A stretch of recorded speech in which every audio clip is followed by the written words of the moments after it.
Hi all. Today with us is Bryan. I think that something like 18 months ago, or until 18 months ago, he was a wonderful KM person in Novartis, but almost unknown to the KM community or to great parts of it. And something like 18 months ago, he came up and burst out into the air with a wonderful dream of running a summit for all of us in Europe in a different type of conference, a different type of event, may I say. It's not even a conference. And that's how we got to know Bryan. And I think that today in the KM community, there's almost not a person that is not aware of his name. But that's where I'll stop. And I'll ask Barry, because we want to speak with Barry today about the KM case study in Novartis. So before you speak about Novartis, Barry, share something. Who is Barry? And you can share also something personal, not only, okay, I work in Novartis. Sure. Please. Thanks for having me today, Moria, and for the wonderful intro. Yeah, I live in Dublin, Ireland, and something interesting and different about work. I suppose my main passion and hobby is sailing. So I do a lot of competitive sailing. I'm lucky enough to live relatively close to the sea here in Dublin. So I try to compete here and have done for many, many years and abroad in different competitions. So that's my love. I grew up by the sea in Wicklow, which is just south of Dublin. I have two little kids, two little boys, and I also have taken up a sport recently called Hyrox, which is like a fitness competition type of sport as well. So those are the things that are kind of keeping me busy and keeping me buzzing. Aside from, of course, my passion for knowledge management, which you are aware of. And I suppose the reason I'm passionate about knowledge management is, people approach knowledge management, as you know, from different areas. People come sometimes from librarian backgrounds, sometimes people come from a technology background. Um, I come to knowledge management from an ex-military background, actually, where it was the sharing of lessons learned and after action reviews and getting the right knowledge to the right people at the right time so they can make the right decisions and perhaps save lives, which was really what motivated me.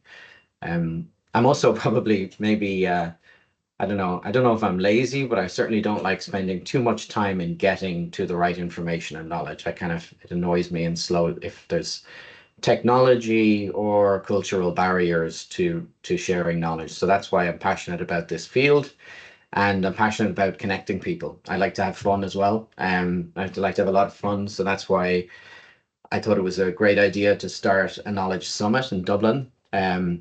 Which is something I should clarify. I do separate to Novartis. It's a passion project of mine, as you and I and many people who are involved with guiding the summit describe it as. It's a gathering of knowledge management and AI and technology practitioners, um, organized by the community for the community, that people can really share knowledge between practitioners and between knowledgeable people in that field.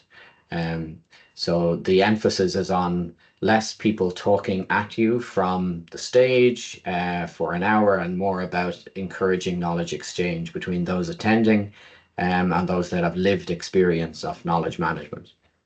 So that's kind of a bit about me. And then in Novartis, of course, I lead global knowledge management. So I'm very lucky to lead a newly formed Center of Excellence for Knowledge Management. And our passion there, we'll probably talk about it a bit more, but our passion and goal there is really to connect the dots across Novartis, connect the global efforts of this truly global medicines company, and try and leverage our scale as an organization. And we believe in that mission can be very, very powerful, because like my past world, we believe we have the ability to save lives if we do that properly.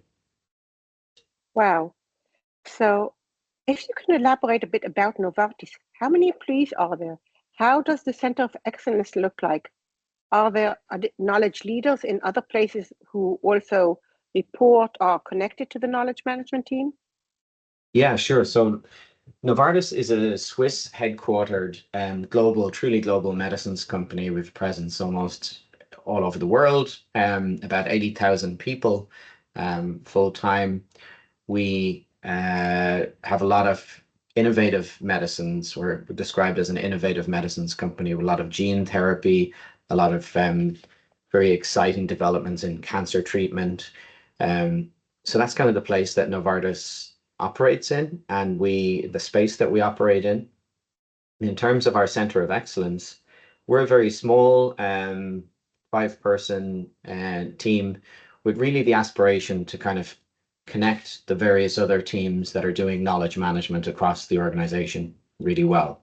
So we don't seek to preach to them and tell them what to do, but we more try to help scale what works and deduplicate what might not be duplicated across different parts of the organization, create communities, create an ethos of knowledge sharing across the enterprise. And so for that reason, we don't have a solid line reporting structure to the teams across Novartis. We have a dotted line relationship and a guiding / collaborative relationship with the other teams across Novartis that are doing knowledge management. But of course, that means and enables us to hopefully at scale identify opportunities, risks, and share and spread knowledge across the enterprise about approaches or pain points that we're encountering. You know yourself, you don't want to have in an 80,000 person organization, you don't want to have one group going off in a siloed approach, looking at a knowledge graph technology or looking at a different portal technology. So you want to try and connect those efforts. That's really our goal and aspiration, and also about culture change, about ensuring that we operate like networked teams across the organization. So we feel like we're in a really privileged, exciting place to be, of course, in that intersection between artificial intelligence and smart agents surfacing knowledge, about organizational culture change, about learning from experience. That's kind of where we sit. And the roles on my team are looking at the classic roles that you would kind of address in the area of knowledge management in terms of learning from experience, communities and culture change, process and organizational change management, and of course technology. So they're the kind of the main pillars of our team and what we hope to enable and achieve across Novartis. Wow. So if I understood correctly, the Center of Excellence is in charge of the infrastructure. It is not telling anyone that they have to do it some way, but they are easing the upgrade, the scaling up, because they come up with an infrastructure of technology, of methodologies in the different areas, best practices maybe, also a culture-based infrastructure, not only a methodology and a technology-based structure. So you're coming with a lot of components of the infrastructure, and you are connecting the people in communities so that they A, share their ideas, B, see how they can better use the Center of Excellence ideas and infrastructure in order to utilize and deliver whatever is required for the specific objectives of each team. Yeah, absolutely. Yeah, to a certain extent. The only correction I would make is that we don't, in terms of infrastructure, we don't own or control completely the infrastructure. Of course, if we're talking about the IT infrastructure, the technology infrastructure of Novartis, so those are done by strategic enterprise technology teams. But that said, what we try to do is try to ensure that we as an enterprise in our KM approaches and our knowledge management approaches lean into and adhere to the existing infrastructure and strategic investments and big bets that Novartis has made as a company, and try and enable that as opposed to going off and supporting or encouraging solo runs on different niche technologies. So to give you a practical example, Novartis is well known as having taken a big strategic partnership with Microsoft, for example, we're big users of Copilot.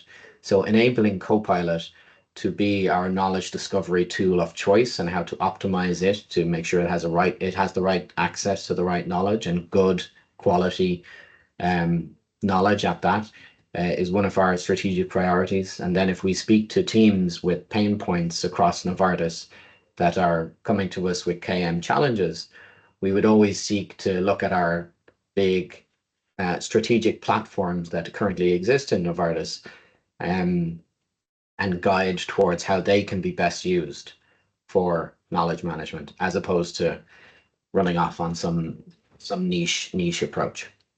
Of course. So yes, we always work within an organization. So we don't do the IT ourselves. We work with the IT and we represent the KM needs, and we see how KM can leverage the IT. I believe that the same thing would be with HR, probably, where you are also in connection when you do things that have to do with the culture, organization culture. Many times you're in intersection with others. But let's start step by step.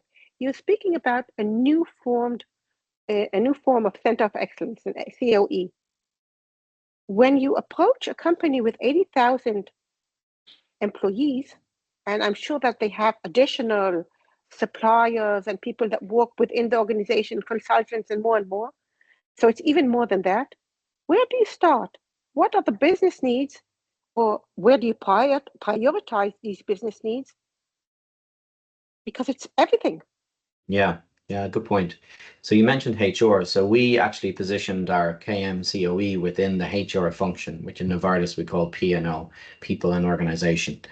And we feel that connects closely to the whole employee life cycle and the culture change that you mentioned. So we're actually strategically positioned close to the culture team, for example, within Novartis, but also we sit on a team that is a technology, HR / people-centered technology team. And the reason we did that, as I said, is that you can connect to the whole employee life cycle. So from onboarding all the way through in terms of supporting people in their journey through a company, and then to offboarding and the retention of critical knowledge that might need to be necessary when people come to retirement age, etc. How do you approach such a large organization and a large body, as you say, with many other connections to other companies and parts and attributes? Yeah, I mean, you have to look at, like we all do as KM practitioners, the business strategy, which in Novartis, of course, is really around the innovative medicine. So it's a large part of it is around research and discovery and development of new medicines. So linking our knowledge management strategy into the strategic strategy of the company is a key priority. And then, of course, linking it to the HR agenda of the company, because that's where we sit. So we have a focus there as well in the P&O strategy. So the people in the organization strategy and the key areas of focus there in terms of how we want to empower our people and enable our people. So we align our knowledge management strategy to that. So key focus areas of the company, key focus of P&O, and then we look at how we can enable that approach with strategic enterprise platforms that we have made big bets on, and try and how to enable the use of those to best effect with a knowledge management focus. And as you know, Moria, the pillars, the simple tenets of knowledge management, of getting people to talk to each other and share knowledge, haven't really changed in the world. The explosive success of technology and developments in generative AI that have happened in many years recently. One of the things that has I think added, and I think you and I have discussed this, and many others have, the relevance of knowledge managers is come to the fore so much lately, because of course there's the age-old adage of garbage in, garbage out, with these generative AI tools. You need to make sure that you're accessing good source data, information and knowledge, which of course needs knowledge management principles applied to it. So then the generative AI tools, whichever one you choose, can produce the right outputs. So those KM disciplines around, content curation, lifecycle management, and all that other good stuff that knowledge managers have been doing from years has become even more and more important. So let me ask you, I understand that you have anchor points looking at the HR as your parent organization and also at the life cycle. You have an anchor point to the strategy, the business strategy of the company itself, and of course to the KM pillars. And now you're coming with another anchor point that's opportunity, not the objectives, but an opportunity to utilize and even leverage the knowledge work using generative AI and new tools. So if you have all of these directions and angles, and may I say even anchor points, how would a work plan for 25-26 look like in Novartis for the COE, for the Center of Excellence? So we have, yeah, it's a good question. So we have strategic goals around enabling some of those key areas that I mentioned. So if we take Copilot, for example, we're looking at how we can develop a central knowledge repository that we can have good quality content stored in that is surfaceable by Copilot. And as an enterprise, we're looking at how we get over the challenge of many siloed sources of information at various different varying quantities and qualities in siloed team sites, etc., etc. So that's one of the big pillars. One united source of content for all.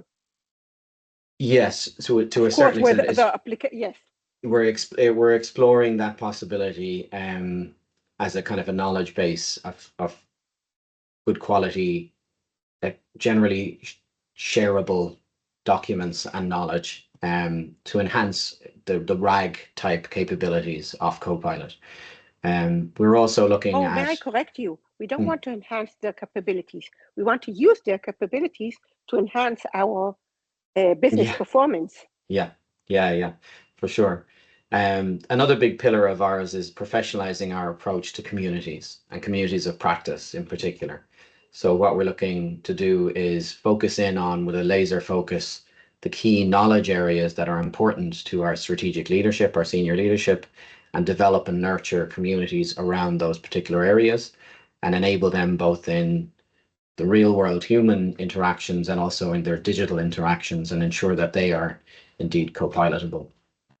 And then, the culture change aspect is a big one as well to us. So we have a number of technology projects. We have a culture change goals, we have community goals, and then we have learning from experience objectives in terms of lessons learned and after action reviews are the focus areas.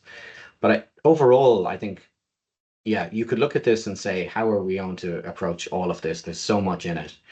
But one of the simple pillars and guiding stars that I feel we have been successful at, and I'm quite excited about, is having a guiding role, having someone guiding the overall approach.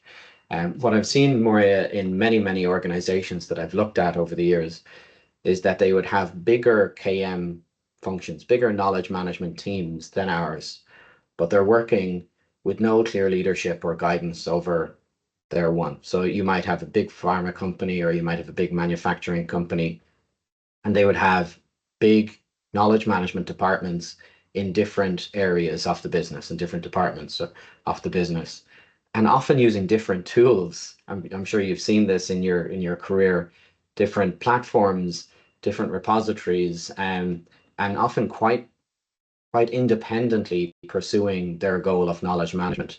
Oh, we do knowledge management for research, we do it for manufacturing. I've encountered other companies that have their own internal knowledge sharing seminars and gatherings, and they would have several ones across their organization. We aspire to have one which would have all areas of knowledge being shared at that. So I suppose if I was to sum it up, it would be a unified approach with central guidance, which in my past life's terms becomes a force multiplier. In other words, we can leverage our scale, we can leverage our efforts And I believe we can move forward, particularly with the help of AI, much faster than other organizations that have bigger knowledge management functions operating as silos almost within their organization. Wow. Um, I want to ask you to take one of these areas, one of these pillars, and let's dive deeper into one of the solutions, maybe AI, maybe communities of practice, lessons learned. I have a very a soft spot in my heart to several of these, but I don't want to guide you. You choose one of them. And because, lessons learned, I have a book. Generative AI, we have new AI agents that will take it one step further than DAG. And I have so many things I want to ask you, but I'm stopping myself. And I want you to choose some direction. And I don't want to tell you, take the technology sexy one or take the culture one. Choose one area and share with us the business, how you do it, what you're doing. So a number of years ago, we did a big restructuring. And with that came, unfortunately, people moving on from the organization. So we introduced a process of ROC, retention of critical knowledge. And one of the things that involved, if you think about it, was technology, process, culture change, et cetera, et cetera. So if you think about the global nature and presence of an organization like ours, one of the things I quickly learned, you start off with these ambitions, and you say, oh, I have a very simple answer to this. We'll bring in this process, and I can very quickly and easily spin up a central repository where we're going to store all this. And then I'll be able to use Copilot to surface all of these great insights and learnings from that central repository of all this retained critical knowledge. But of course, different countries have different rules and regulations, works councils, cultural norms, legal aspects, you name it. So what that means is you can't implement something at that scale particularly quickly and easily. You need to allow a certain amount of autonomy. So that was it. If you think about that as a case study, that was a great guidance actually for us as a function to, temper our ambitions as well as a COE and realize that we can sit as a central guiding function, but sometimes you can't always mandate or implement, absolutely everywhere, depending on the local intricacies. So if we take that example, I started off with huge ambitions to have one central repository. We realized that wasn't possible. So from a technology point of view, that meant allowing distributed central teams per country or per function to just take our central guidance and methodology. And this is a good example of how it can work well as well. We just gave the methodology, and our ROC methodology was mostly took the format of guidance on how to do a structured exit interview, which could then be recorded, and of course the transcript then queried, and how to go about that. What were the key things to capture? Who should do it? Those kind of simple tenets as part of the retention of critical knowledge process and guidance from Central. And then we allowed a certain, autonomy in terms of repository. We gave guidance on how, and we actually looked at and learned from teams that were implementing it in different ways, and then took those learnings back to be able to share that and scale that knowledge of how to approach it from a technology point of view. And then in terms of process, culture, and governance, it kind of has all the central pillars that you would typically encounter with a knowledge management approach. In terms of process, we gave the process guidance and the process steps and tried to make it as simple as possible. In terms of, culture change, we simple and clear messaging, and the what's in it for me messaging, of course, was hugely important to try and encourage adoption and buy-in to this. Yeah, and if you think about it, if people are exiting, and I spoke to Zach Wall about this recently, people who are leaving an organization, he challenged something I was saying, and was saying, people leaving the organization are not very well motivated to share their knowledge on departure. And that is true. That is a fact. It's a challenge. I mean, you certainly need to target all of your people throughout their life cycle in the organization and encourage them to be constantly working out loud and sharing their knowledge.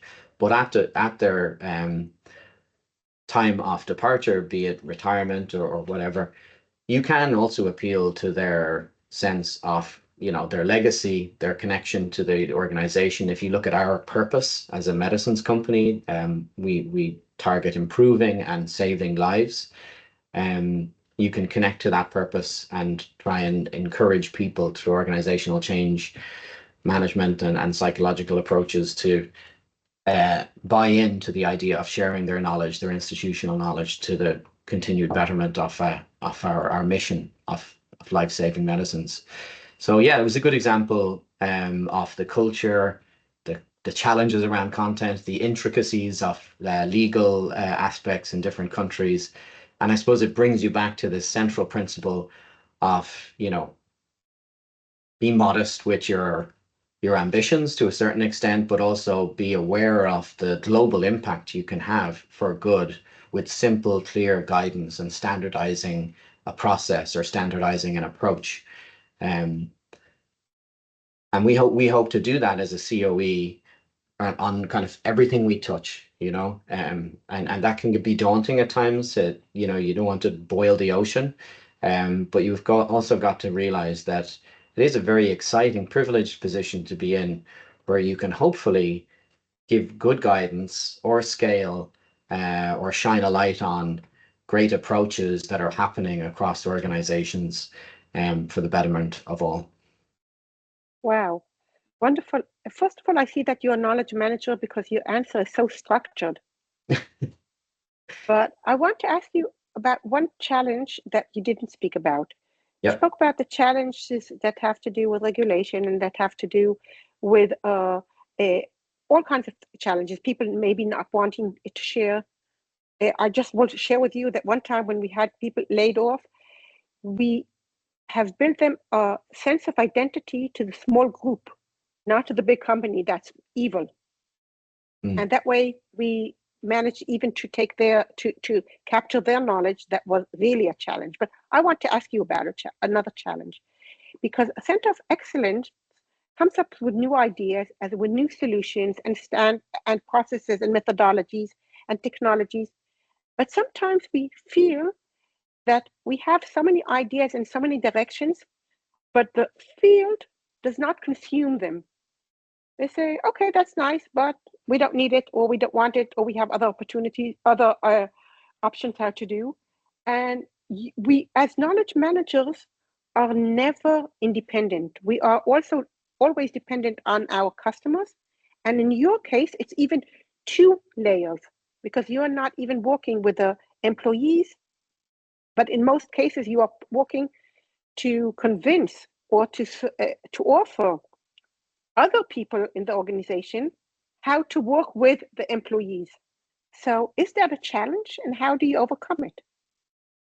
Yeah, we do some partnering directly with employees at times, and if they come to us with a use case that needs to be guided or steered, and then yeah, we certainly look to bring in, if there is a local KM team, which there often isn't. We don't have frankly, we don't have a huge KM presence across Novartis in terms of numbers, and in the various different business functions. So yeah, you use the central kind of guiding principle of the what's in it for me. How do you sell that to your people in terms of motivating them to adhere to and buy into certain approaches? Yeah, steer me again a little bit more on the aspect of this question that you'd like me to address. No, I'm asking you if you can tackle this challenge, and if so, do you have any tips for other knowledge managers how to do the buy-in? Yeah, yeah.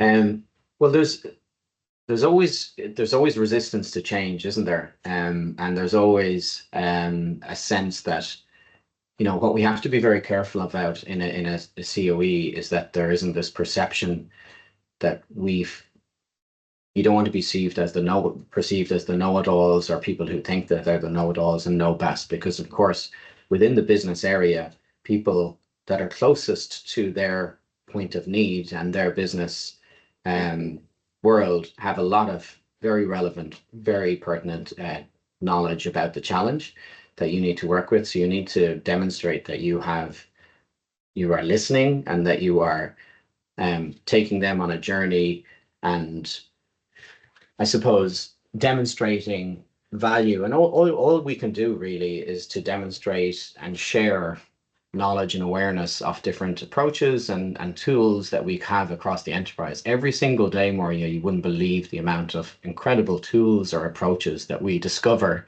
that are in different parts of our large global organization. And that people aren't quite often aware of, So one of the things that you can do is to show and share, don't go off and reinvent the wheel. And yeah, there's in addressing this, I firmly believe there's nothing new here, and there's nothing new under the sun. These are cultural and organizational change management challenges that have been faced since the dawn of time, and it's really appealing to what's the person's pain point, what's in it for me, in terms of the approach, and then gentle guiding into possible solutions that work well and are tailored to them. I think that you added one more important thing, and also be very modest. Understand that even if we come with all the answers, we don't understand their context. Yeah. And we not only have to demonstrate listening, but we really have to be very attentive and come not as the absolute experts, even though that we are sometimes. Can you share me? But to jump in on that, we're not, and I would, if there's anyone from Novartis watching, I would really strongly, speak to and appeal to those people and say we do not view ourselves as the experts. We genuinely view ourselves as the people who are tasked with, to some, the unenviable job of trying to connect all the dots, to look at everything. Sometimes it's much simpler for people to just focus on their own particular area and their own point of need. What we focus on, and we're the only team tasked with doing it, is the global approach and the global picture. And we really don't have any vested interest in, pushing one particular approach or technology. All we're here to do is to spread awareness of what has worked well in other organizations outside, to look outside and see what emerging trends are working well, or internally what's working well for us as an organization, as we move towards our common goal of, a really noble goal of developing medicines for people. So I would strongly share that we do not consider ourselves to be the experts or the know-it-alls. We are the people tasked with connecting the dots and creating a unified approach. Wonderful title, Connecting the Dots. Can you share a success story? Short one?